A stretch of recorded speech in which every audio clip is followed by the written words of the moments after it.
नाज़रीन, मिठी शहर में शादीशुदा नारी पुरस्कार नमूने गुम थी वही है। वारसन पारां अगवा जो शक ज़ाहिर किया वियो है।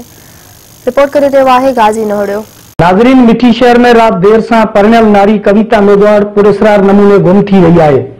जैसे वारसन पारां अगवा जो शक ज़ाहिर किया वियो है। नारी के मुड़स खुशहाल मेघवाड़ पारां अड़े किस्म की अगवा की दरख्वास्त पिण मिठी थाने ते दाखिल कराई गई है, जैमें इन जणायो है त जगदीश मलानी कॉलोनी में बासरन के वाड़े ते कम कंदड़ मुलाजिम मुराद नोड़ियो ऐं साथियन मुझी ज़ाल के अगवा किया है। उन मौके ते अगवा थियल नारी के मुड़स खुशहाल मेघवाड़ सोहरे गोरधन ऐं सस वर्जू साहबन से ॻाल्हाईंदे चयो आहे त नालो मुराद ये तंग करे घणो तॾहिं उहा मन आपरा वेचारा तेड़े जगह लई मसवाड़ दे इते बैठो आने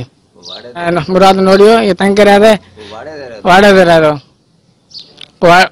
देरा भगत वाड़ो उधर कांति नालो है उधर रह दो पर नहीं मैंने कौन बेसन ना दे तॾहिं उते आयो जगह लई मसवाड़ दे इते बैठो आ तो मैंने बचान लगा रही आयो वही आसे सब इते सुता हुआसीं इतना वही उता खणो जोरी खणी तारो गाड़ी में पोरा केडा वही हम अकेले सर छा करया मु सब रड़ी गई जाम केर मानू उनते मुथा लगा तैयार हो वन दी गाड़ी रंदा ते मजदूरी कंदासी छोकरो कड़ो आयो वाड़े दे मुराद नालो उन तंग गया उन्हें वजह 5 दिन से टपड़े देखणी आया ठीक है तै खां पो रात 3 बजे माई निकली पेशाब दे गुसल खाने में अगवा कर खणी गयो